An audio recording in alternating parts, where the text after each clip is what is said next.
करना, कड़वी बातें करना, ये उनकी मजबूरी थी। उनके प्रति भी मैं संवेदनाएं प्रकट करता हूं।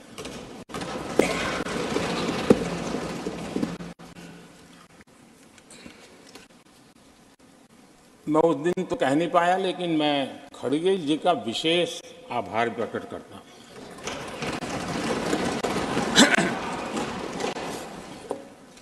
बहुत ध्यान से सुन रहा था खड़गे जी उस दिन में, और ऐसा आनंद आया, ऐसा आनंद आया, ऐसा बहुत कम मिलता है। लोकसभा में तो कभी कभी मिल जाता है, लेकिन आजकल वो दूसरी ड्यूटी पर है, तो मनोरंजन कम मिलता है।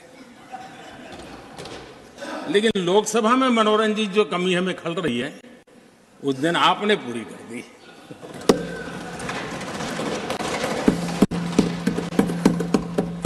और मुझे प्रसन्नता इस बात की थी कि माननीय खड़गे जी काफी लंबा और बड़ी इम्तिहान वजह से शांति से बोल रहे थे। समय भी काफी लिया था। तो मैं सोच रहा था कि आजादी मिली कैसे, इतना सारा बोलने की आजादी मिली कैसे।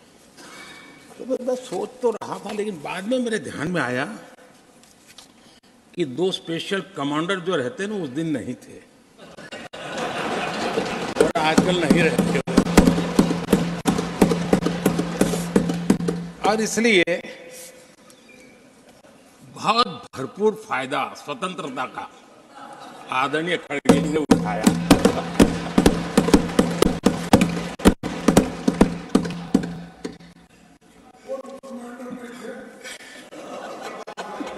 और मुझे लगता है कि उस दिन खड़गे जी ने सिनेमा का एक गाना सुना होगा, ऐसा मौका फिर कहां मिला।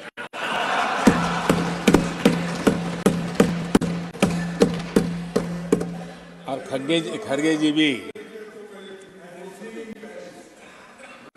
भी एम्पायर नहीं है, कमांडोज नहीं है, तो चौके छक्के मारने में मजा आ रहा था उनको। लेकिन एक बात खुशी की रही, उन्होंने जो 400 सीट एनडीए के लिए आशीर्वाद दिया था,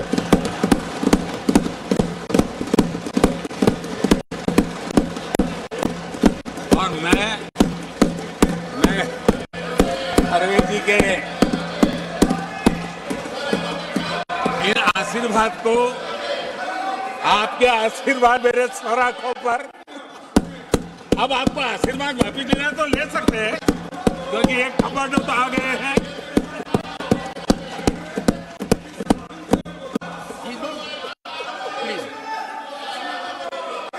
आदरणीय सभापति जी,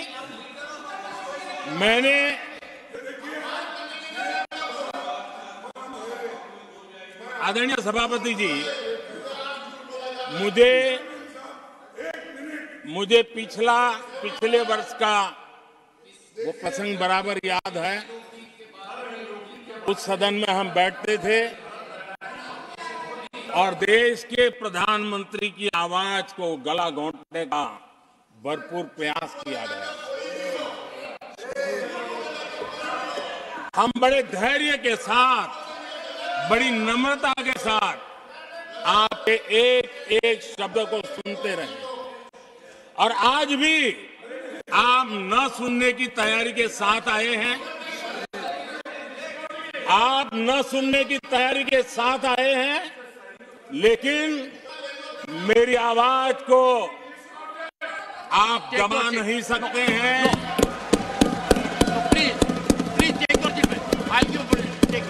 देश की जनता ने इस आवाज को ताकत दी हुई है। देश की जनता के आशीर्वाद से आवाज निकल रही है, और इसलिए आपने पिछली बार, मैं भी इस बार पूरी तैयारी के साथ आया हूं। मैंने सोचा था कि उस वक्त कि शायद आप जैसे व्यक्ति सदन में आए हैं तो मर्यादाओं का पालन करेंगे, लेकिन डेढ़ पौने 2 घंटे तक क्या जुल्म किया था आप लोगों ने मुझ पर, और उसके बाद भी मैंने एक भी शब्दों की मर्यादा तोड़ी नहीं। आदरणीय सभापति जी, मैंने भी एक प्रार्थना की है, और प्रार्थना तो कर सकते हैं और मैं तो करता रहता हूं। पश्चिम बंगाल से आपको जो चैलेंज आई है,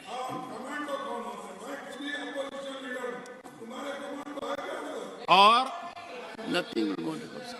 पश्चिम बंगाल से चैलेंज आई है कि कांग्रेस 440 पार नहीं कर पाएगी, 40 पार नहीं कर पाएगी।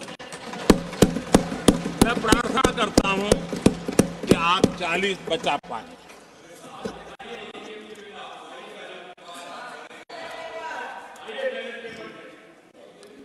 आदरणीय सभापति जी, हमको बहुत सुनाया गया है और हमने सुना है। लोकतंत्र में आपका कहने का अधिकार है और हमारी सुनने की जिम्मेवारी है। और आज जो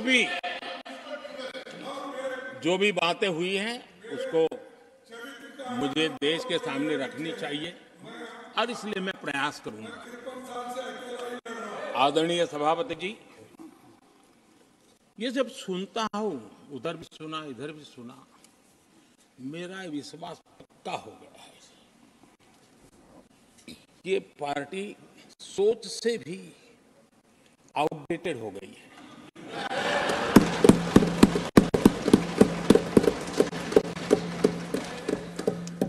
और जब सोच आउटडेटेड हो गई है तो उन्होंने अपना कामकाज भी आउटसोर्स कर दिया है। देखते ही देखते इतना बड़ा दल, इतने दशकों पर तक देश पर राज करने वाला दल, ऐसा पतन, ऐसी गिरावट हमें खुशी नहीं हो रही है। हमारी आपके प्रति संवेदनाएं हैं, लेकिन डॉक्टर क्या करेगा जी, पेशेंट खुद। आगे क्या बोलूं?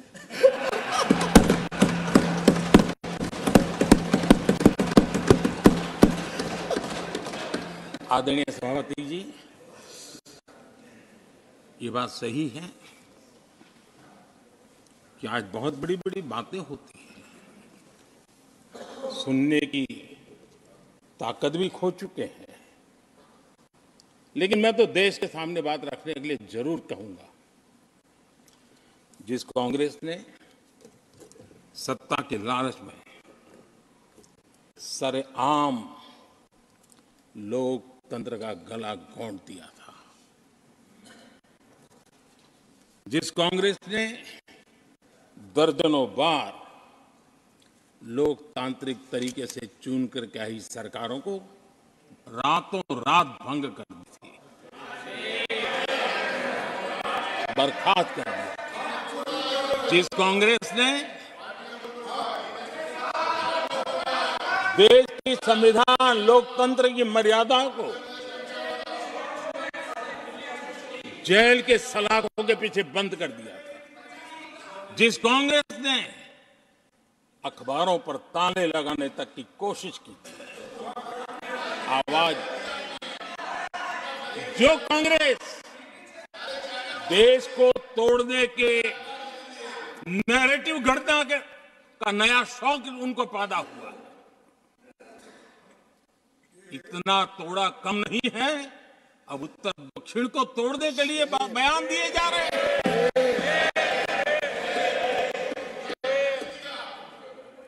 और ये कांग्रेस हमें लोकतंत्र और फेडरलिज्म उस पर प्रवचन दे रही है। आदरणीय सभापति जी, जिस कांग्रेस ने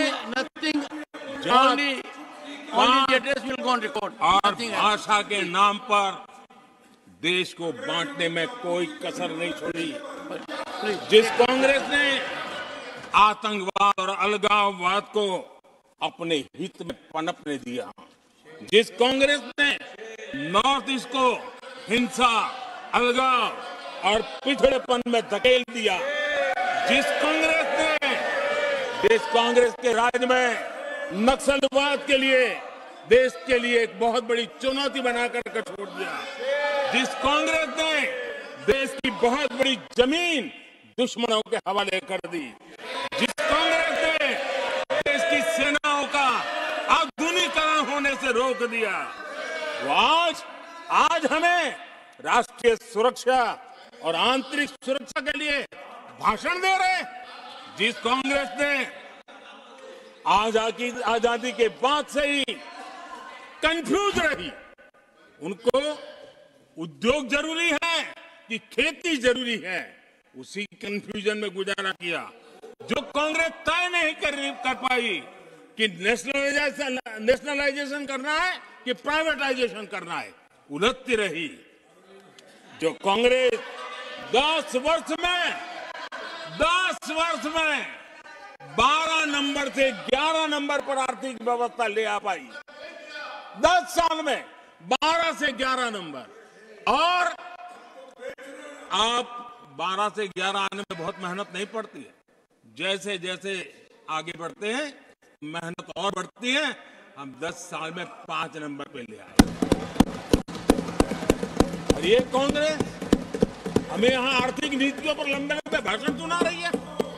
आदरणीय सभापति जी, जिस कांग्रेस ने ओबीसी को पूरी तरह आरक्षण नहीं दिया, जिसने सामान्य वर्ग के गरीबों को कभी आरक्षण नहीं दिया, जिसने बाबा साहब के बजाय बाबा साहब को भारत रत्न देने योग्य नहीं माना, अपने ही परिवार को भारत रत्न देते रहे, जिस कांग्रेस ने देश की गली सड़कों चौक चौराहे पर अपने ही परिवार के नाम के पाठ जड़ दिए हैं, वो हमें उपदेश दे रहे हैं, वो हमें सामाजिक न्याय के पाठ पढ़ा रहे हैं। आदरणीय सभापति जी, जिस कांग्रेस के अपने नेता की कोई गारंटी नहीं है, अपनी नीति की कोई गारंटी नहीं है, वो मोदी की गारंटी पर सवाल उठा रहे हैं।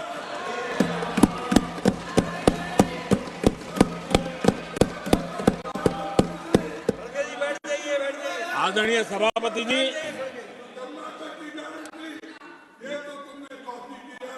सभापति जी, यहां एक शिकायत थी,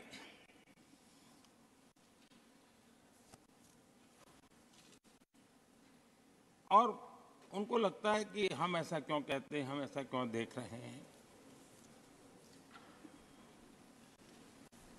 देश और दुनिया उनके 10 साल के कार्यकाल को ऐसे क्यों देखती थी, देश क्यों नाराज हो गया।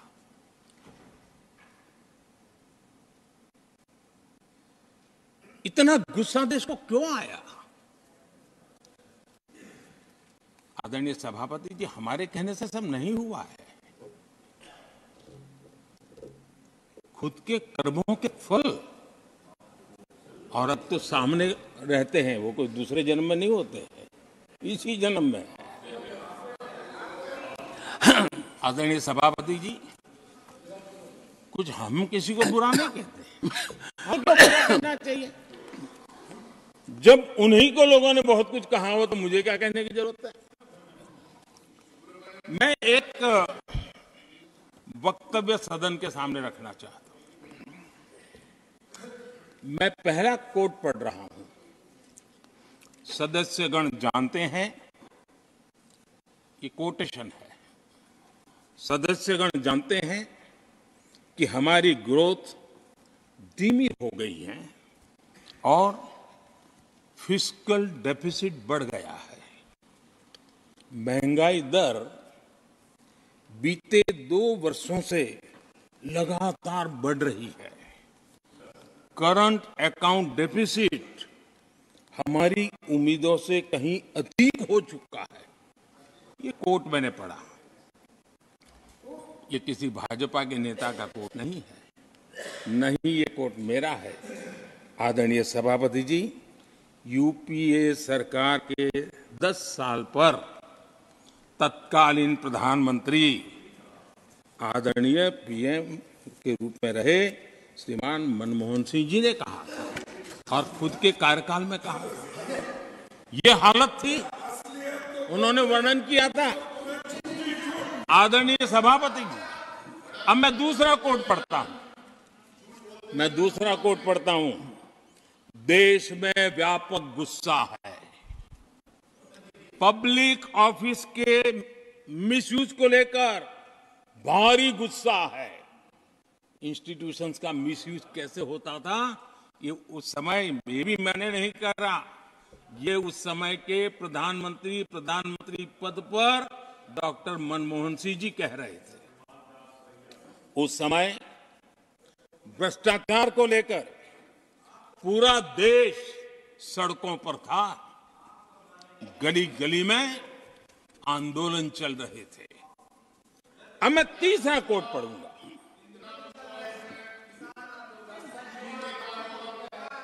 एक संशोधन की कुछ पंक्तियां हैं, इसको भी आप सुनिए। टैक्स कलेक्शन में भ्रष्टाचार होता है, इसके लिए जीएसटी लाना चाहिए। राशन की योजना में लीकेज होती है, जिससे देश का गरीब सबसे अधिक पीड़ित है। इसको रोकने के लिए उपाय खोजने होंगे। सरकारी ठेके जैसे दिए जा रहे हैं, उस पर शक होता है। ये भी तत्कालीन प्रधानमंत्री आदरणीय मनमोहन सिंह जी ने कहा था।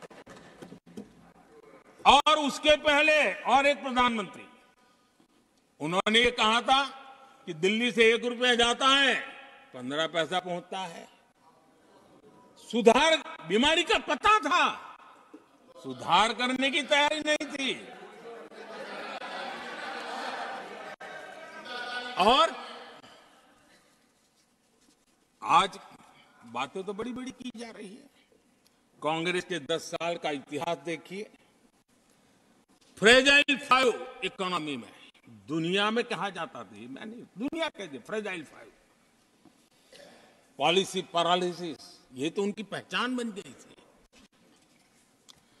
और हमारे 10 वर्ष टॉप 5 इकोनॉमी वाले।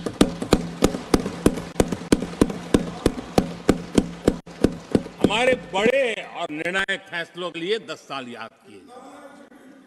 आदरणीय सभापति जी, हम उस कठिन दौर से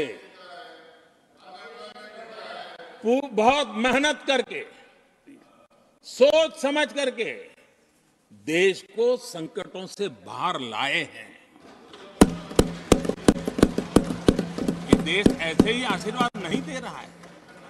आदरणीय सभापति जी, यहां सदन में अंग्रेजों को याद किया गया। Unbecoming conduct. Please continue. No please please. आदरणीय सभापति जी, इस सदन में अंग्रेजों को याद किया गया। अब राजा महाराजाओं का तो अंग्रेजों के साथ गहरा नाता रहा था उस समय। तो अब मैं जरा पूछना चाहता हूं कि अंग्रेजों से कौन इंस्पायर्ड था। मैं तो ये तो नहीं पूछूंगा कि कांग्रेस पार्टी को जन्म किसने दिया था, ये तो मैं नहीं पूछूंगा। आजादी के बाद भी देश में गुलामी की मानसिकता को किसने बढ़ावा दिया? अगर आप अंग्रेजों से प्रभावित नहीं थे तो अंग्रेजों की बनाई दंड संहिता, पिनल कोड, आपने क्यों नहीं बदली? आदरणीय सभापति जी, अगर आप अंग्रेजों से प्रभावित नहीं थे तो अंग्रेजों के जमाने के सैकड़ों कानून क्यों चलते रहे? आप अगर अंग्रेजों से प्रभावित नहीं थे तो लाल बत्ती कल्चर, ये लाल बत्ती कल्चर इतने दशकों बाद भी क्यों चलता है? अगर आप अंग्रेजों से प्रभावित नहीं थे तो भारत का बजट शाम को 5 बजे इसलिए आता था क्योंकि ब्रिटिश पार्लियामेंट का सुबह शुरू होने का समय होता था। ये ब्रिटेन की पार्लियामेंट के समय के अनुकूल शाम 5 बजे बजट की परंपरा क्यों चलाए रखी थी आपने? कौन अंग्रेजों से इंस्पायर था? पर आप अंग्रेजों से प्रेरित नहीं थे तो हमारी सेनाओं के चिन्हों पर आज भी गुलामी के प्रतीक अब तक क्यों बने हुए थे? हम एक के बाद एक हटा रहे हैं। अगर आप अंग्रेजों से प्रेरित नहीं थे तो राजपथ को कर्तव्य पथ बनने के लिए मोदी का इंतजार क्यों करना पड़ा? आदरणीय सभापति जी, अगर आप अंग्रेजों से प्रभावित नहीं थे तो अंडमान और निकोबार इन द्वीप समूहों पर आज भी अंग्रेजी सत्ता के निशान क्यों लटके पड़े थे? आदरणीय सभापति जी, अगर आप अंग्रेजों से प्रभावित नहीं थे तो इस देश के सेना के जवान देश के लिए मन मिटते रहे, लेकिन देश के जवानों के सम्मान में एक वॉर मेमोरियल तक आप बना नहीं पाए थे। क्यों नहीं बनाया? अगर आप अंग्रेजों से इंस्पायर्ड नहीं थे, प्रभावित नहीं थे, तो भारतीय भाषाओं को हीन भावना से क्यों देखा? स्थानीय भाषा में पढ़ाई के प्रति आप लोगों की बेरुखी क्यों थी? आदरणीय सभापति जी, अगर आप अंग्रेजों से प्रेरित नहीं थे तो भारत को मदर ऑफ डेमोक्रेसी बताने में आपको कौन रोकता था? आपको क्यों महसूस नहीं हुआ कि दुनिया में? आदरणीय सभापति जी, मैं सैकड़ों उदाहरण दे सकता हूं कि आप किस प्रभाव में काम करते थे और देश को सुनते ये सारी बातें याद आने वाली है।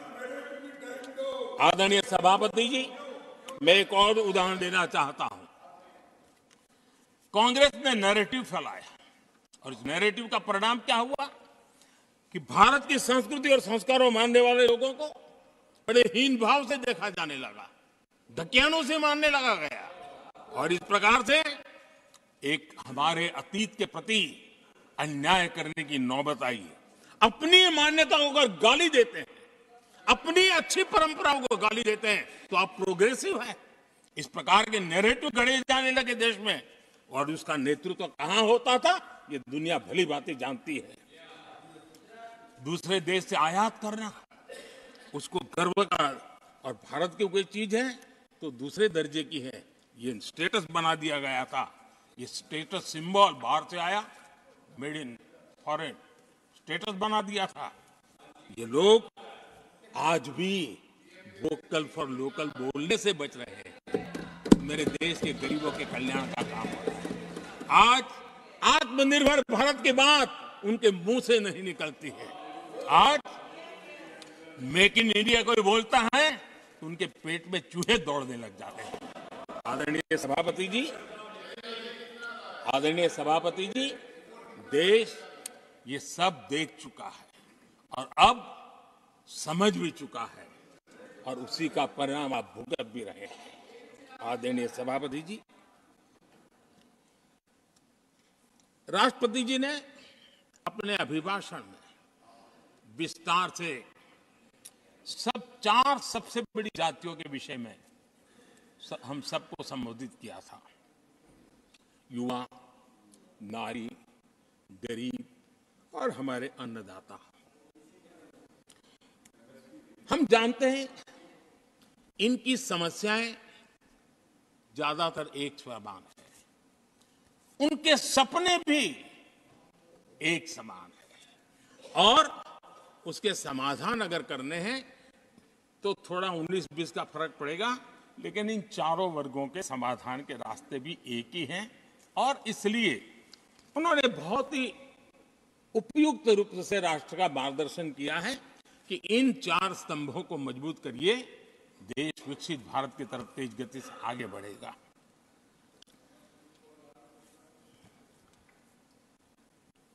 आदरणीय सभापति जी, अगर हम 21वीं सदी में हैं, हम विकसित भारत के सपने को इसी सदी में 2047 तक सिद्ध करना चाहते हैं, तो 20वीं सदी की सोच नहीं चल सकती सर।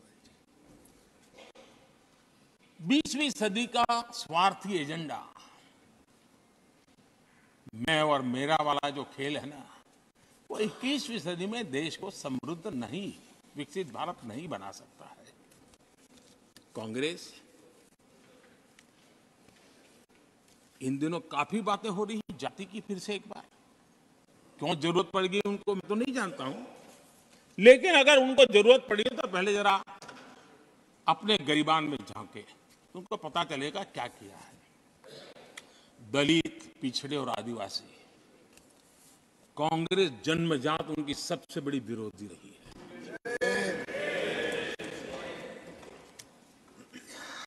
और मैं तो कभी कभी सोचता हूं, अगर बाबा साहब न होते ना, तो शायद कि एससी एसटी को आरक्षण मिलता कि नहीं मिलता, ये भी मेरे मन में सवाल उठता है। आदरणीय सभापति जी, और मैं ये कह रहा हूं, इसके पीछे मेरे पास प्रमाण है। इनकी सोच आज से नहीं, उस समय से ऐसी है, मेरे पास प्रमाण। और मैं प्रमाण के सिवाय मैं यहां कहने के लिए नहीं आया। और जब बातें वहां से उठी हैं, तो फिर तैयारी रखनी चाहिए उनको। मेरा परिचय तो हो चुका है, 10 साल हो गए।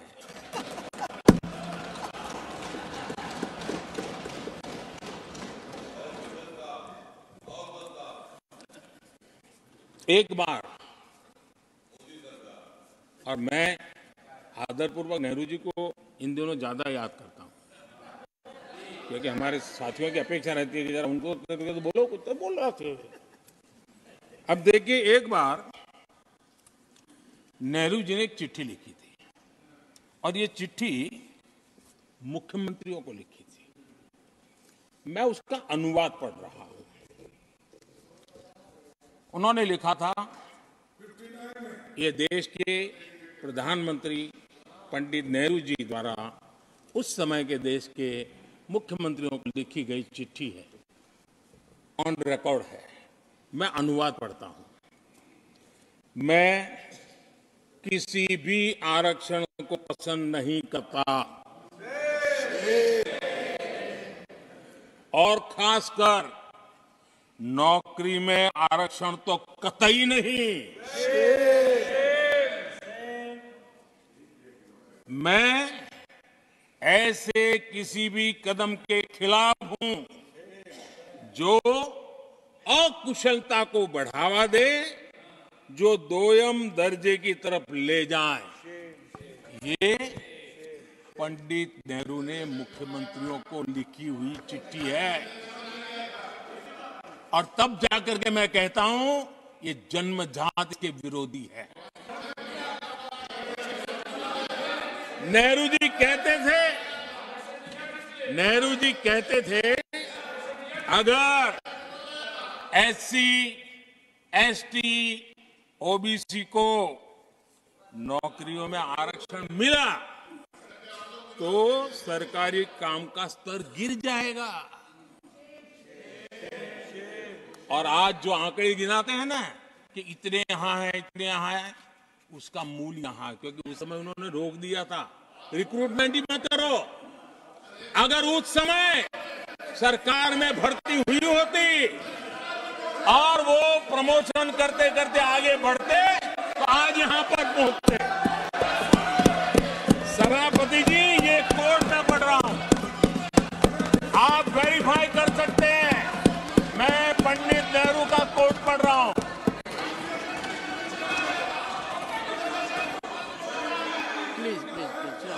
और आदरणीय सभापति जी, Degree of opposition was heard in rapt attention. Are you setting this example? Leader of opposition. आदरणीय सभापति जी, Sit down. Sit down. आप तो जानते हैं नेहरू जी ने जो कहा वो कांग्रेस के लिए हमेशा से पत्थर की लकीर होता है। नेहरू जी ने कहा मतलब पत्थर की लकीर उनके लिए।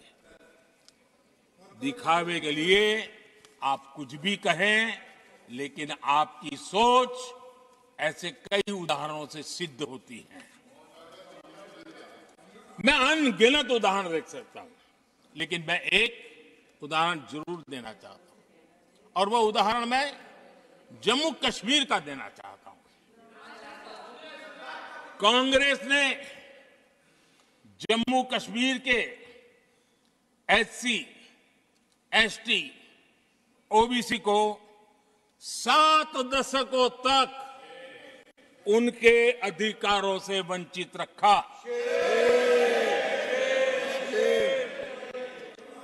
आर्टिकल 370 में हम कितनी जीतेंगे उसकी बात अभी नहीं कर रहा हूं। आर्टिकल 370 को निरस्त किया, तब जाकर के इतने दशकों के बाद एसटी, एसटी, ओबीसी को वो अधिकार मिले जो देश के लोगों को बरसों से मिले हुए थे। इसको रोक के रखा था। जम्मू कश्मीर में फॉरेस्ट राइट्स एक्ट उनको प्राप्त नहीं था। जम्मू कश्मीर में प्रिवेंशन ऑफ एट्रोसिटी एक्ट नहीं था। ये हमने 370 हटाकर ये अधिकार उनको दिए। हमारे एससी समुदाय में भी सबसे पीछे पीड़ित कोई रहा तो हमारा वाल्मीकि समाज रहा, लेकिन हमारे वाल्मीकि परिवारों को भी 7 दशक के बाद भी जम्मू कश्मीर में रहे लोगों की सेवा करते रहे, लेकिन डोमिसाइल का अधिकार नहीं दिया गया। ये है। और मैं आज देश को भी अवगत करना चाहता हूं कि स्थानीय निकायों में, लोकल सेल्फ गवर्नमेंट्स में ओबीसी के आरक्षण का विधेयक भी कल 6 फरवरी को लोकसभा में भी पारित हुआ।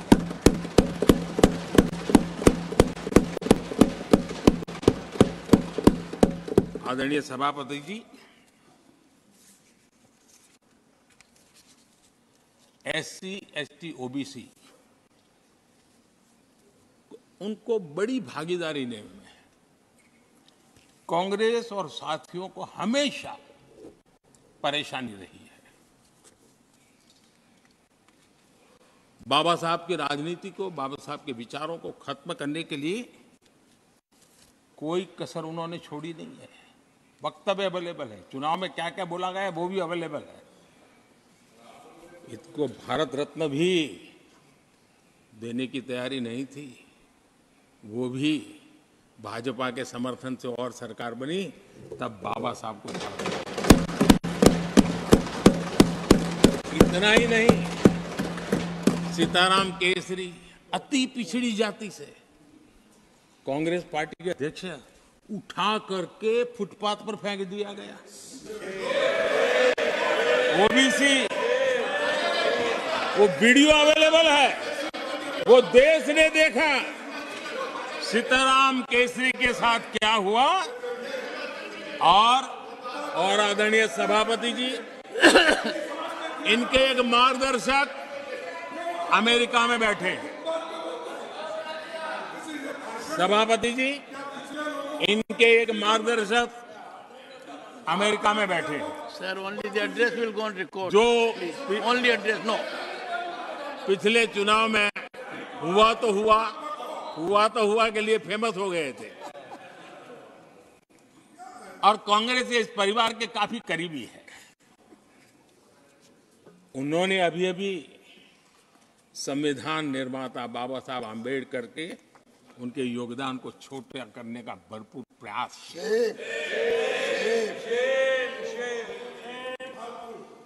आदरणीय सभापति जी, देश में पहली बार एनडीए ने एक आदिवासी बेटी को राष्ट्रपति बनाने के लिए प्रस्ताव,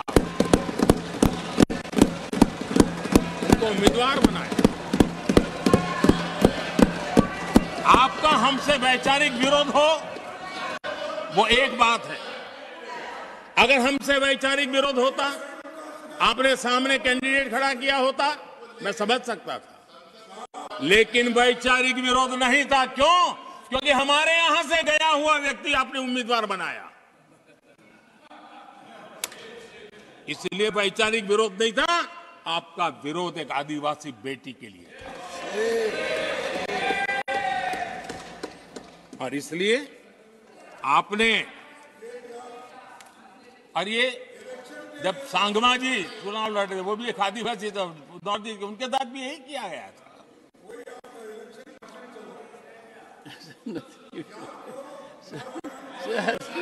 और आज तक सभापति जी, राष्ट्रपति जी का अपमान करने की घटनाएं कम नहीं है। पहली बार इस देश में हुआ है। उनके जिम्मेवार लोगों के मुंह से ऐसी ऐसी बातें निकली है, शर्म से माथा झुक जाए। राष्ट्रपति के लिए ऐसी भाषा बोली गई है, मन में जो कसक पड़ी है ना, वो कहीं न कहीं इस प्रकार से निकलते रहती है। एनडीए के अंदर हमने 10 साल काम करने का मौका मिला। हमने पहले दलित को और अब आदिवासी को, हमने हमेशा, हमारी प्राथमिकता क्या है, सब परिचय दिया। आदरणीय सभापति जी, जब हम हमारी सरकार के परफॉर्मेंस की बात करता हूं, एनडीए की जो गरीब कल्याण की नीतियों की बातें करता हूं, थोड़ा सा अगर उस समाज को निकट से जानते हो, आखिर कौन समाज है लाभार्थी, कौन लोग हैं? ये झुग्गी झोपड़ी में किसको रहने के लिए जिंदगी गुजरनी पड़ रही है? ये किस समाज के लोग हैं? मुसीबतों से गुजरना पड़ता है, व्यवस्थाओं से वंचित रहना पड़ा, कौन समाज है? हमने जितना काम किया है ना, ये एससी, एसटी, ओबीसी, आदिवासी, इसी समाज के लिए है। कच्ची बस्तियों में रहने वाले लोगों को पक्का घर मिला है, तो मेरे इस समाज के बंधुओं को मिला है। स्वच्छता के अभाव में हर वर्ग बीमारी से जूझना पड़ता था, उनको स्वच्छ भारत अभियान का लाभ देने का काम सभापति जी हमारी योजनाओं के तहत मिला है, ताकि उसको अच्छी जिंदगी जीने का अवसर मिला। इसी परिवारों के हमारी माताएं बहनें धुएं से खाना पका पका करके अपनी स्वास्थ्य के संकट को झेल रही थी, हमने उनको उज्ज्वला गैस दिया, वो इन्हीं परिवारों। मुफ्त राशन हो, मुफ्त इलाज हो, इसके लाभार्थी यही मेरे परिवार, जो समाज के इस वर्ग के मेरे परिवारजन हैं, जिनके लिए हमारी सारी योजनाएं काम कर रही है। आदरणीय सभापति जी, यहां पर कुछ ऐसा नैरेटिव रखा गया, कम से कम तथ्यों को इस प्रकार से नकारना किसका भला होगा? आप ऐसा करके अपनी क्रेडिबिलिटी भी खो रहे हैं, अपनी प्रतिष्ठा भी खो रहे हैं। आदरणीय सभापति जी, यहां शिक्षा के भ्रामक आंकड़े रखे गए, गुमराह करने का कैसा प्रयास होता है। पिछले 10 वर्ष में एससी, एसटी स्टूडेंट्स के लिए जो स्कॉलरशिप दी जाती है, 10 साल में उसकी वृद्धि हुई है।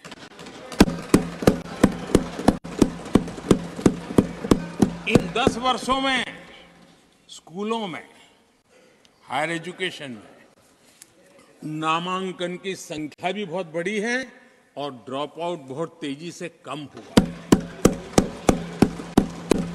आदरणीय सभापति जी, 10 साल पहले 120 एकलव्य मॉडल स्कूल थे।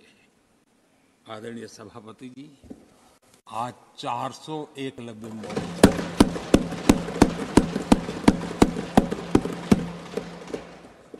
आप इन चीजों को क्यों नकारते हैं, क्यों ऐसा करते हैं, मुझे समझ नहीं आता। सभापति जी, पहले एक सेंट्रल ट्राइबल यूनिवर्सिटी थी, आज 2 सेंट्रल ट्राइबल यूनिवर्सिटीज हैं।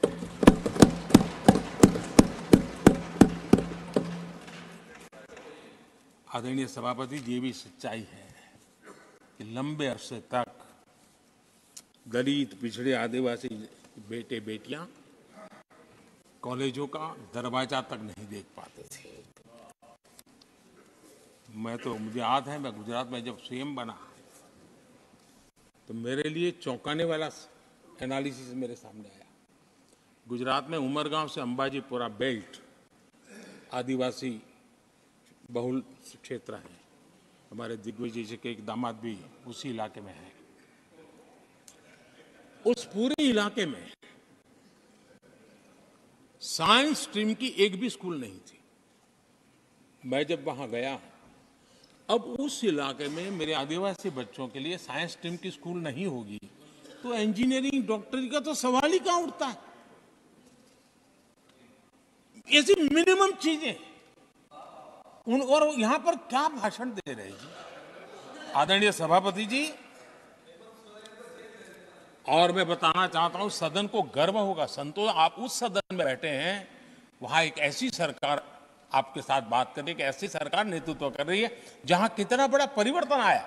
आप उस समाज का विश्वास बढ़ाइए, उनका हौसला बुलंद कीजिए, वो देश की मुख्य धारा में तेजी से आगे बढ़े, उसके लिए हम प्रयास करें, सामूहिक प्रयास करें। आप देखिए, आदिवासी और हमारे SC/SC समाज के विद्यार्थियों का नामांकन, मैं कुछ आंकड़े रखना चाहता हूं। उच्च शिक्षा में SC विद्यार्थियों का नामांकन 44% बढ़ा है।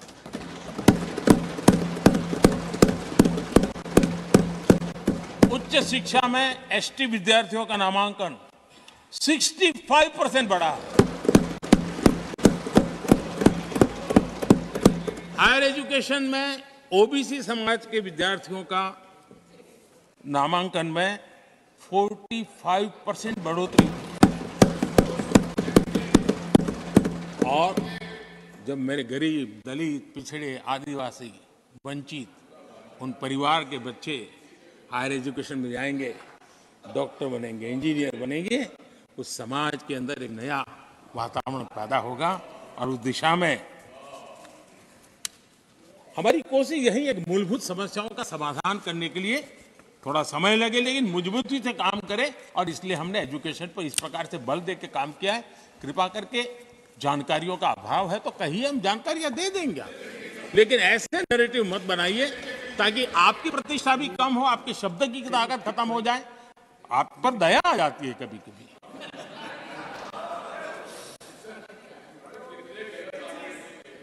आदरणीय सभापति जी, सबका साथ सबका विकास ये नारा नहीं है, ये मोदी की गारंटी है।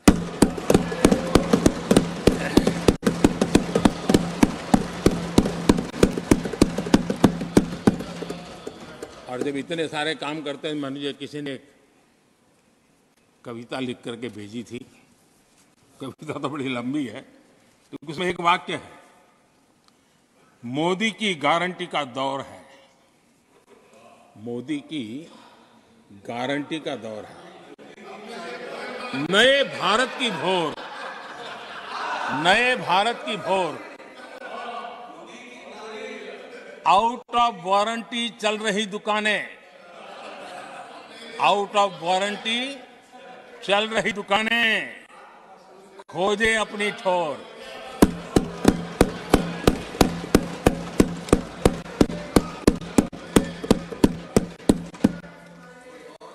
आदरणीय सभापति जी, किस प्रकार से देश में निराशा फैलाने का प्रयास। मैं ये तो समझता हूं, जो लोग इतनी निराशा की गर्त में डूब चुके हैं, वैसे निराशा फैलाने का उनका सामर्थ्य भी बचा नहीं है, वो भी सामर्थ्य नहीं बचा। आशा का तो संचार कर ही नहीं सकते, जो खुद निराशा में डूबे उनसे आशा है। लेकिन देश में हर जगह जहां बैठो वहां निराशा निराशा निराशा फैलाने का जो खेल चल रहा है और सच्चाई को नकार करके हो रहा है, वो न खुद का भला कर पाएंगे न देश का भला कर पाएंगे। आदरणीय सभापति जी, हर बार एक ही गाना गाया जाता है, समाज के कुछ वर्गों को भड़काने के लिए बिना हकीकतों को ऐसे वाक्य बोल दिए जाते हैं। मैं जरा देश के सामने कुछ हकीकत बोलना चाहता हूं और मुझे विश्वास है मीडिया इस ऐसे विषयों पर जरा डिबेट कर ले ताकि पता चले। आदरणीय सभापति जी, यहां पर सरकारी कंपनियों को लेकर हम पर भांति भांति के आरोप लगे। क्या क्या आरोप लगाए जा रहे हैं, सिर पैर माथा कुछ नहीं, बस लगाते चलो। अब देखिए, देश को याद है मारुति के शेयर का क्या खेल चल रहा था। उस जमाने में हेडलाइन बना करती थी, मारुति शेयर का क्या चल रहा है। मैं उसकी गहराई में नहीं जाना चाहता, वरना उनको वहां तक पानी पहुंचेगा कि शायद यहाँ पर करंट लग जाएगा, इसलिए मैं वहां तक जाना नहीं चाहता। आदरणीय सभापति जी, आदरणीय सभापति जी, देश को जानना जरूरी है। आदरणीय सभापति जी, मैं तो आजाद भारत में पैदा हुआ हूं, मेरे विचार भी आजाद है और मेरे सपने भी आजाद हैं। तो गुलामी की मानसिकता को जीने वाले हैं, उसके बाद और कोई चीजें नहीं है, वही पुराने कागज लेकर के घूमते रहते हैं। आदरणीय सभापति जी, कांग्रेस ने कहा कि हमने पीएसयू बेच दिए, पीएसयू डुबो दिए, बाती बाती की बातें यहां सुन और वरिष्ठ लोगों के मुंह से सुन रहा था। याद कीजिए, बीएसएनएल, एमटीएनएल को बर्बाद करने वाले कौन थे? वो कौन सा कालखंड था जब बीएसएनएल, एमटीएनएल बर्बाद हो चुके? जरा याद कीजिए, एचएएल उसकी दुर्दशा क्या करके रखी थी, बर्बादी, और जाकर के गेट पर भाषण देकर के 2019 का चुनाव लड़ने का एजेंडा तय होता था एचएएल के नाम पर। जिन्होंने एचएएल को तबाह कर दिया था, वो एचएएल के गेट पर जाकर के भाषण झाड़ रहे थे। आदरणीय सभापति जी, एयर इंडिया को किसने तबाह कर दिया, किसने बर्बाद कर दिया? ये हालत कौन लाया था? कांग्रेस पार्टी और यूपीए ये 10 साल की उनकी बर्बादी से मुंह नहीं मोड़ सकते। देश भली भांति जानता है। और अब मैं हमारे कार्यकाल के जरा सफलता की बात बताना चाहता हूं। आदरणीय सभापति जी, आज जिस बीएसएनएल को आपने तबाह करके छोड़ा था ना, वो बीएसएनएल आज made in India 4G, 5G उस तरफ आगे बढ़ रहा है और दुनिया का ध्यान आकर्षित कर रहा है। आदरणीय सभापति जी, एचएएल के लिए इतने भ्रम फैलाए, आज रिकॉर्ड मैन्युफैक्चरिंग एचएएल दे रहा है, रिकॉर्ड रेवेन्यू जनरेट कर रहा है एचएएल, जिसको लेकर के इतने जो होले चलाए। और कर्नाटका में एशिया की सबसे बड़ी हेलीकॉप्टर बनाने वाली कंपनी एचएएल बन गई। कहां छोड़ा था, कहां जाके लगाया, हमने पहुंचाया। आदरणीय सभापति जी, एक कमांडो जहां नहीं है, एलआईसी को लेकर भी पता नहीं कैसे कैसे बड़े विद्वत्तापूर्ण बयान देते थे। एलआईसी का ऐसा हो गया, एलआईसी का वैसा हो गया, एलआईसी का यूं हो गया। जितनी गलत बातें एलआईसी को लिए बोलनी चाहिए बोली, और तरीका यही है, किसी को बर्बाद करने, अफवाह फैलाओ, झूठ फैलाओ, भ्रम फैलाओ। और टेक्निक वही है, गांवों में किसी का बड़ा बंगलो हो, लेने का मन करता हो, लेकिन हाथ ना लगता हो, तो फिर हवा फैला देते, ये भूतिया बंगला है, यहां जो जाता है ऐसी हवा फैला देते, कोई लेता नहीं, फिर पैदा करके लपक लेते। एलआईसी एलआईसी क्या क्या चलाया।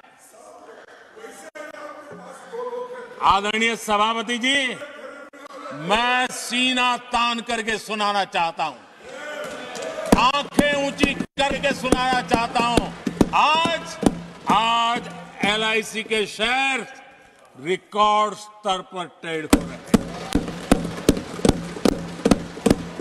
क्यों? आदरणीय सभापति जी, अब प्रचार किया जा रहा है, पीएसयू बंद हो गए, पीएसयू बंद हो गए। अब उनको तो याद भी नहीं होगा क्या है, बस किसी ने पकड़ा दिया, बोलो बोलो। 2014 में देश में 234 पीएसयू थे, 234 2000 उनके यूपीए के 10 साल के कालखंड में। अब 14 में जब उन्होंने छोड़ा, 234 आज 254 है।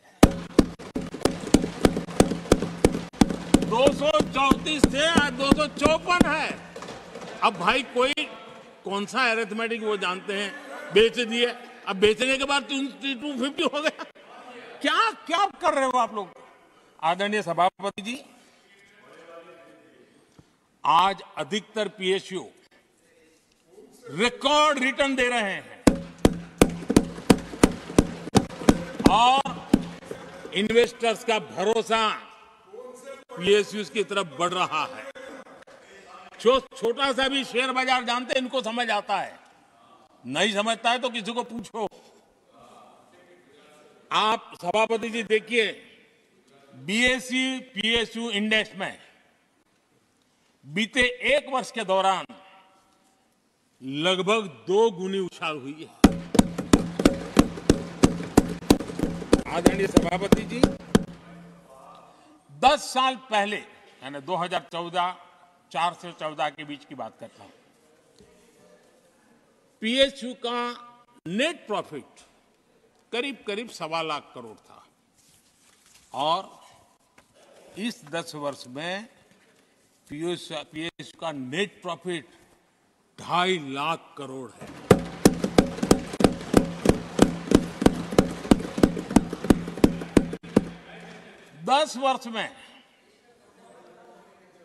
हमारे 10 वर्ष में पीएसयू की नेट वर्थ 9.5 लाख करोड़ से बढ़कर के 17 लाख करोड़ हो गई है।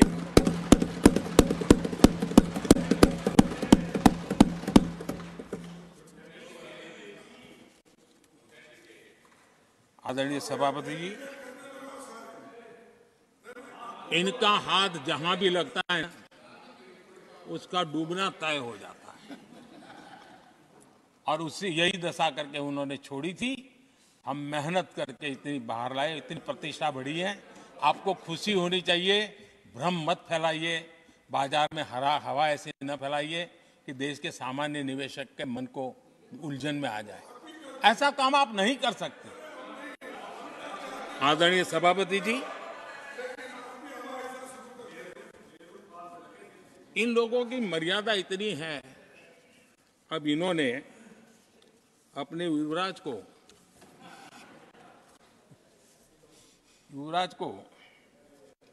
एक स्टार्टअप बना करके दिया है। अब वो नॉन स्टार्टर है।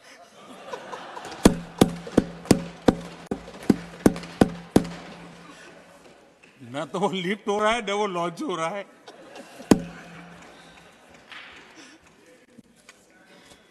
आदरणीय सभापति जी,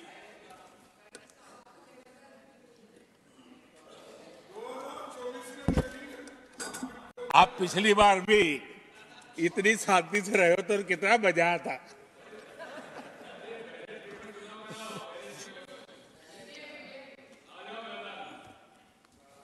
आदरणीय राष्ट्रपति जी, आदरणीय सभापति जी,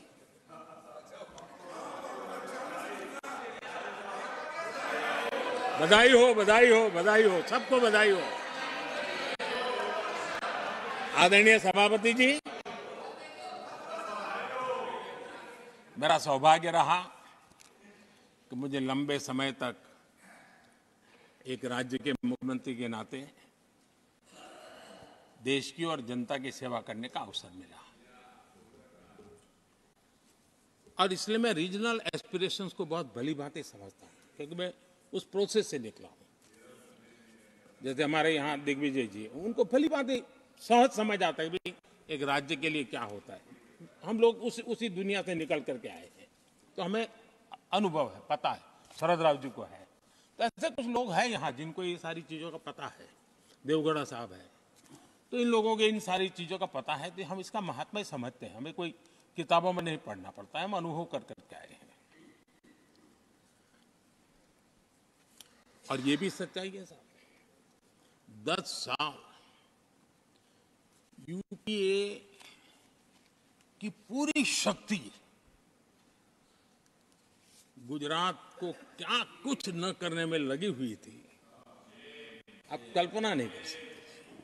लेकिन मैं आंसू नहीं बहाता, मैं रोने की मेरी आदत नहीं है जी। लेकिन तब भी उतने संकटों के बावजूद भी, उतने जुल्म के बाद भी, हर प्रकार की मुसीबतों को झेलते हुए भी, मेरी तो मुसीबत ऐसी थी कि यहाँ किसी मिनिस्टर से मुझे अपॉइंटमेंट नहीं मिलती थी। वो कहते थे, भाई आप जानते हो मेरी तो दोस्ती है, मैं फोन पे बात कर लूंगा, लेकिन कहीं फोटो वोटो निकल गए, ये डर रहता था। यहाँ मंत्रियों का डर ऐसा था। अब खैर उनकी मुसीबतें मैं समझ सकता हूं। मेरे यहाँ एक बार बहुत प्राकृतिक आपदा आई, मैंने उस समय प्रधानमंत्री जी को बड़ा रिक्वेस्ट किया कि आप आइए, एक बार जरा देख लीजिए। उनका कार्यक्रम बना, फिर साहब एक एडवाइजरी कमेटी बनी थी, शायद वहां से हुक्म आया, तो कोई हेलीकॉप्टर से हवाई निरीक्षण करे वो तो मैं समझ सकता हूं। साहब वो कार्यक्रम बदल करके साउथ में किस राज्य में गए तो मुझे याद नहीं रहा आज, और बोले हम हवाई जहाज से ऊपर से देख लेंगे, हम गुजरात में नहीं आएंगे। मैं सूरत पहुंचा हुआ था, वो आने वाले थे, मैं जानता हूं आखिर में क्या हुआ होगा। तो आप कल्पना कर सकते हैं साहब, प्राकृतिक आपदा में भी मैंने ऐसी मुसीबतों को झेला है, लेकिन उसके बावजूद भी उस समय भी मेरा मंत्र था, आज भी मेरा मंत्र है कि देश के विकास के लिए राज्य का विकास, भारत के विकास के लिए गुजरात का विकास, और हम सबको इसी रास्ते पर चलना चाहिए। हम राज्यों का विकास से ही राष्ट्र का विकास कर पाएंगे। इस पे कोई विवाद नहीं हो सकता है, कोई विवाद नहीं हो सकता है। और मैं आपको विश्वास देता हूं सभापति जी, राज्य अगर एक कदम चलता है तो 2 कदम चलने की ताकत देने के लिए मैं तैयार हूं।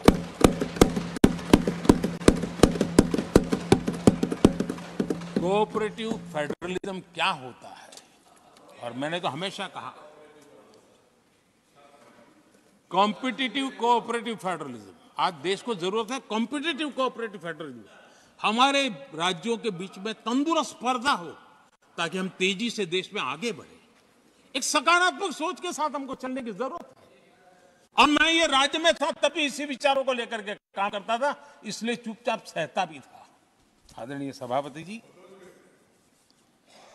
कोविड एक उदाहरण है, इतना बड़ा संकट आया दुनिया का।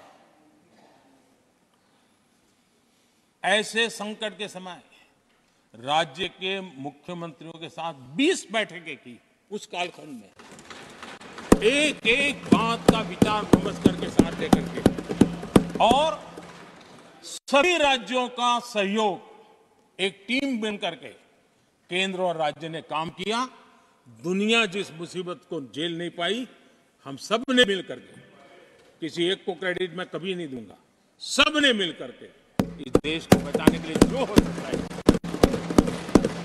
राज्यों को भी उसकी क्रेडिट लेने का पूरा अधिकार है।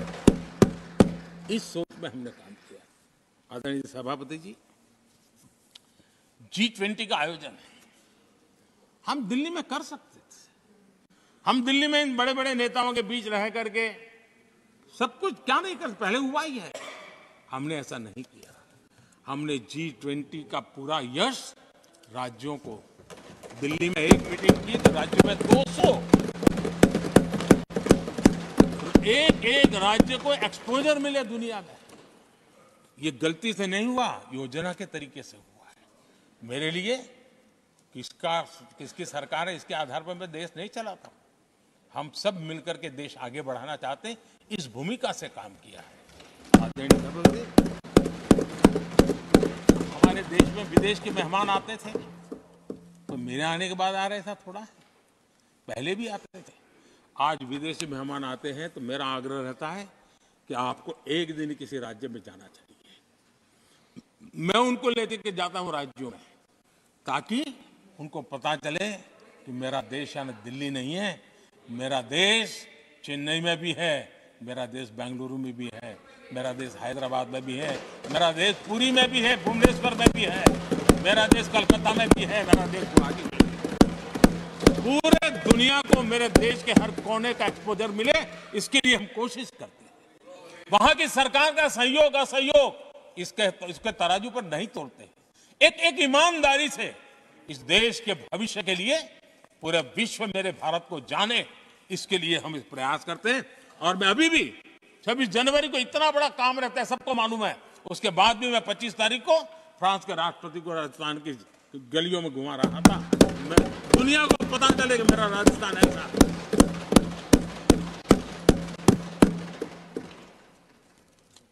आदरणीय सभापति जी, हमने एक बहुत बड़ा कार्यक्रम लिया जिसकी विश्व में एक मॉडल के रूप में चर्चा हो रही है, एस्पिरेशनल डिस्ट्रिक्ट। एस्पिरेशनल डिस्ट्रिक्ट की जो सफलता है ना, उसमें 80% भूमिका मेरे राज्यों के सहयोग की है। राज्यों ने जो सहयोग किया है, उन्होंने एस्पिरेशनल डिस्ट्रिक्ट की मेरी भावना को समझा है। आज एस्पिरेशनल डिस्ट्रिक्ट को आगे बढ़ाने के लिए 80% ताकत राज्यों से मिल रही है, डिस्ट्रिक्ट लेवल के अफसरों से मिल रही है। और जो राज्य, वो राज्य की औसत में भी आखिरी पायदान पे खड़े थे, वो आज नेशनल एवरेज के साथ कंपटीशन करने लगे। ये डिस्ट्रिक्ट कभी पिछड़ी डिस्ट्रिक्ट मानी जाती थी। ये सबका सहयोग से हो रहा है। और इसलिए हमारे कार्यक्रमों की रचना ही सबको साथ लेकर के चलने की है और मिल करके देश के भविष्य को बनाने की है। आज देश का हर कोना, हर परिवार विकास के फल प्राप्त करे, ये हम सबका दायित्व है और हम उसी दिशा में जाना चाहते हैं। हम हर राज्य को उसका पूरा हक भी देना चाहते हैं। लेकिन मैं आज एक अहम मुद्दे पर मेरी पीड़ा व्यक्त करना चाहूंगा। आदरणीय सभापति जी, एक राष्ट्र हमारे लिए सिर्फ जमीन का टुकड़ा नहीं है, हम सबके लिए एक इकाई ऐसी है जो प्रेरणा देने वाली इकाई है। जैसे शरीर होता है, शरीर में जैसे अंगांगी भाव होता है, अगर पैर में कांटा लगे तो पैर ये नहीं कहता है, हाथ कभी नहीं सोचता है कि मुझे क्या, पैर को कांटा लगा है, पैर पैर का काम करेगा। पल भर में हाथ पैर के पास पहुंच जाता है, कांटा निकालता है। कांटा पैर को लगता है, आंख ये नहीं कहती कि आंसू मैं क्यों बहाऊं, आंसू आंख से निकलते हैं। हिंदुस्तान के किसी भी कोने में दर्द हो तो पीड़ा सबको होनी चाहिए। अगर देश का एक कोना, अगर शरीर का एक अंग अगर काम नहीं करता है तो पूरा शरीर अपंग माना जाता है। शरीर जिस प्रकार से, अगर देश का भी कोई कोना, देश का कोई क्षेत्र विकास से वंचित रह जाएगा तो देश विकसित नहीं हो सकता है। और इसलिए हमें भारत को एक अंगांगी भाव से देखना होना चाहिए, उसको टुकड़ों में नहीं देखना चाहिए। जिस प्रकार से हिंदी और भाषा बोली जा रही है, देश को तोड़ने के लिए, राजनीतिक स्वार्थ के लिए नए नैरेटिव गढ़े जा रहे हैं। एक पूरी सरकार मैदान में उतर करके भाषा गढ़ रही है। इससे बड़ा देश का दुर्भाग्य क्या हो सकता है? आप मुझे बताइए, झारखंड का कोई आदिवासी बच्चा अगर ओलंपिक के खेल के अंदर जाकर के मेडल लेकर आएगा, तो क्या हम ये सोचते हैं कि तो झारखंड का बच्चा है? पूरा देश कहता है हमारा देश है। जब एक झारखंड का बच्चे में प्रतिभा देखते हैं और देश हजारों करोड़ रुपया, हजारों लाख रुपया खर्च करके उसको अच्छे कोचिंग के लिए दुनिया के किसी देश में भेजता है, तो हम ये सोचेंगे कि खर्चा झारखंड के लिए हो रहा है, क्या देश के लिए नहीं हो रहा है? हम क्या करने लगे हैं? क्या भाषा बोलने लगे? इस देश का गौरव, हमारे यहां वैक्सीन, देश के करोड़ों लोगों को वैक्सीन का, हम ये कहेंगे वैक्सीन तो उस कोने में बनी थी इसलिए हक उनका है, देश को नहीं मिल सकती? क्या ऐसा सोच सकते हैं क्या? वैक्सीन उस शहर में बनी थी इसलिए देश के और भागों को इसका लाभ नहीं मिलेगा, ये सोचेंगे क्या? क्या सोच बन गई है? और एक राष्ट्रीय दल के अंदर से ऐसे विचार है, ये बहुत बहुत दुखद की बात है। मैं पूछना चाहता हूं आदरणीय सभापति जी, क्या अगर हिमालय कल कहना शुरू कर दें, हिमालय कल बोलना शुरू कर दें कि नदियां मेरे यहां से बहती हैं, मैं तुम्हें पानी नहीं देने दूंगा, पानी का अधिकार मेरा है, देश का क्या होगा? देश कहां जाकर के रुकेगा? अगर जिन राज्यों में कोयला है वो कह दे कोयला नहीं मिलेगा, ये हमारी संपत्ति है, जाओ तुम अंधेरे में गुजारा करो, देश कैसे चलेगा? आदरणीय सभापति जी, ऑक्सीजन, कोविड के समय हमारे यहां ऑक्सीजन की संभावनाएं, पूर्वी कार्य में जो उद्योग है उसके साथ देश के पूरे देश को ऑक्सीजन की जरूरत थी। अगर उस समय पूरब के लोग कह करके बैठ जाते ऑक्सीजन को हम नहीं दे सकते, हमारे लोगों की जरूरत है, देश को कुछ नहीं मिलेगा, क्या होता देश का? उन्होंने संकट झेल करके भी देश को ऑक्सीजन पहुंचाया। देश के अंदर ये भाव तोड़ने का क्या प्रयास हो रहा है? क्या इस प्रकार से देश को हमारा टैक्स, हमारे मनी किस भाषा में बोला जा रहा है? ये देश के भविष्य के लिए नया खतरा पैदा करने वाली बात है।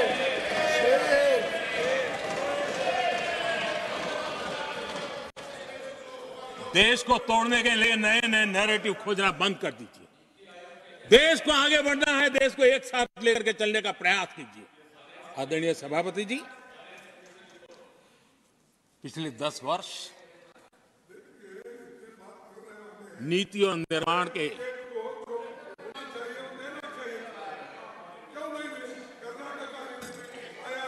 आदरणीय सभापति जी, आदरणीय सभापति जी, Nothing will go on record.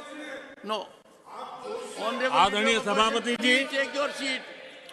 नीति और निर्माण, This conduct doesn't suit your ये position. नए भारत की नई दिशा दिखाने के लिए Please take your seat. जो दिशा हमने पकड़ी है, Take your seat. जो निर्माण कार्य हमने लिए हैं, बीते 1 दशक में हमारा पूरा फोकस बेसिक सुविधाएं जरूर मिले उस पर हमारा ध्यान केंद्रित रहा है। आदरणीय सभापति जी, हर परिवार का जीवन स्तर ऊपर उठे, उसके जीवन में ईज ऑफ लिविंग बढ़े। अब समय की मांग है उसकी क्वालिटी ऑफ लाइफ में हम कैसे सुधार लाए। हम आने वाले दिनों में हमारी पूरी शक्ति, पूरा सामर्थ्य ईज ऑफ लिविंग से एक कदम आगे बढ़ करके क्वालिटी ऑफ लाइफ की तरफ हम बढ़ाना चाहते हैं, हम उसके लिए जाएंगे। आदरणीय सभापति जी, आने वाले 5 वर्ष न्यू मिडिल क्लास, जो गरीबी से निकल करके बाहर आए हैं, ऐसे न्यू मिडिल क्लास को नई ऊंचाई और सशक्त बनाने के लिए हम एक भी कार्य पहुंचाने के लिए पूरा प्रयास करने वाले हैं। और इसलिए हमने सामाजिक न्याय का जो मोदी कवच दिया है ना, उस मोदी कवच को और मजबूत बनाए और ताकत देने वाले हैं। आदरणीय सभापति जी, आजकल जब हम कहते हैं कि 25 करोड़ लोग गरीबी से बाहर आए, तो ऐसा कुतर्क दिया जाता है कि 25 करोड़ बाहर आए तो फिर 80 करोड़ को खाना अनाज क्यों देते हो? आदरणीय सभापति जी, हम जानते हैं कोई बीमार व्यक्ति हॉस्पिटल से बाहर आ जाए ना, तो भी डॉक्टर कहता है कुछ दिन इसको ऐसे ऐसे संभालिए, खाने में परहेजी रखिए, ढिकना करिए, फलाना करिए, ये कहना क्यों? कहीं दोबारा वहाँ मुसीबत में ना आ जाए। जो गरीबी से बाहर निकला है ना, उसको ज़्यादा संभालना चाहिए, ताकि कोई ऐसा संकट आकर के फिर से गरीबी की तरफ लपक न जाए। और इसलिए उसको मजबूती देने का समय देना चाहिए। ये समय हमने गरीब को मजबूत, ताकि वो फिर से वो न्यू मिडिल क्लास फिर से वापस उस गर्त में डूब न जाए। हम 5 लाख रुपए आयुष्मान का देते हैं ना, उसके पीछे एक इरादा है, परिवार में एक बीमारी आ जाए ना, मध्यम वर्ग का आदमी भी गरीब बनने से देर नहीं लगती है। और इसलिए गरीबी से बाहर निकलना जितना जरूरी है, उतना गलती से भी गरीबी की तरफ पीछे न चला जाए, उसके लिए ध्यान रखने की आवश्यकता है। और इसलिए हम अनाज देते हैं, अनाज देते रहेंगे, किसी को बुरा लगे या न लगे। 25 करोड़ गरीबी से बाहर निकले हैं, न्यू मिडिल क्लास हुए हैं, लेकिन मुझे समझ है, मैं उस दुनिया जी करके आया हूं, उनको जरूरत ज्यादा है। और इसलिए हमारी ये योजना जारी रहेगी। आदरणीय सभापति जी,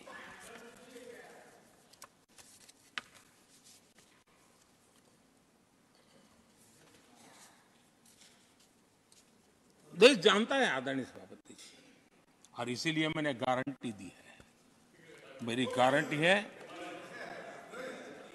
गरीबों के 5 लाख रुपए तक की इलाज की सुविधा आगे भी मिलती रहेगी। मेरी गारंटी है, मोदी की गारंटी है, 80% डिस्काउंट से जो दवाइयां मिल रही है, जिसका लाभ मध्यम वर्ग गरीब को मिल रहा है, वो मिलता रहेगा। आदरणीय सभापति जी, मोदी की गारंटी है कि किसानों को जो सम्मान निधि मिल रही है, वो सम्मान निधि चालू रहेगी, ताकि विकास की यात्रा में वो ताकत के साथ जुड़ जाए। आदरणीय सभापति जी, गरीबों को पक्के घर देने का मेरा अभियान है। अगर परिवार बड़ा होता है, नया परिवार बनता है, पक्के घर देने का मेरा कार्यक्रम जारी रहेगा। नल से जल योजना मेरा पक्का इरादा है और मेरा पक्की गारंटी है कि नल से जल, हम नए शौचालय बनाने की जरूरत पड़ेगी, मेरा पक्की गारंटी है, हम जारी रखेंगे। ये काम सारे तेजी से चलेंगे, क्योंकि विकास का जो रास्ता, विकास की जो दिशा हमने पकड़ी है, इसको हम किसी भी हालत में जरा भी धीमी नहीं होने देना चाहते। आदरणीय सभापति जी, हमारी सरकार का तीसरा टर्म दूर नहीं है।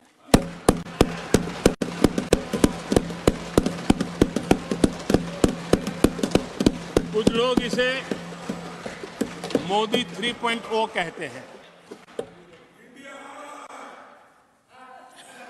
मोदी 3.0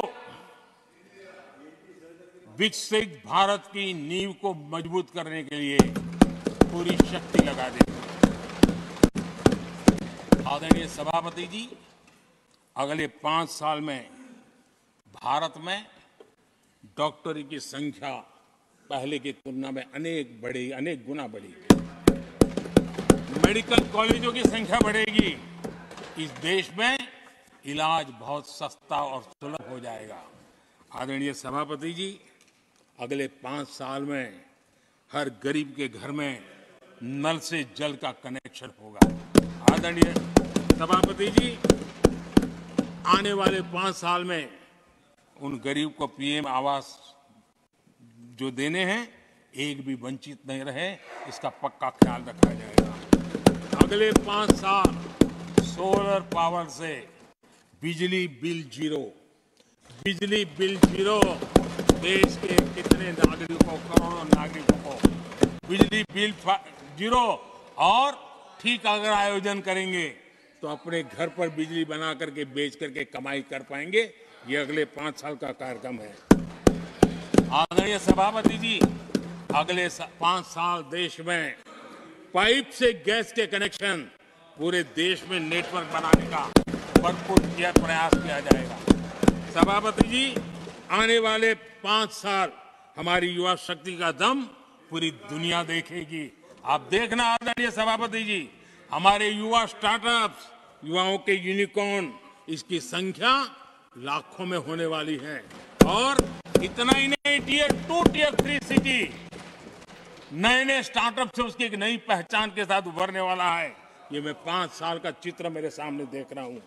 आदरणीय सभापति जी, रिसर्च फंडिंग, उसकी वृद्धि का प्रभाव आप देखना, पिछले 7 दशक में जितने पेटेंट नहीं हुए हैं उतने रिकॉर्ड पेटेंट फाइल होने का दिन आने वाले 5 साल में मैं देख रहा हूं।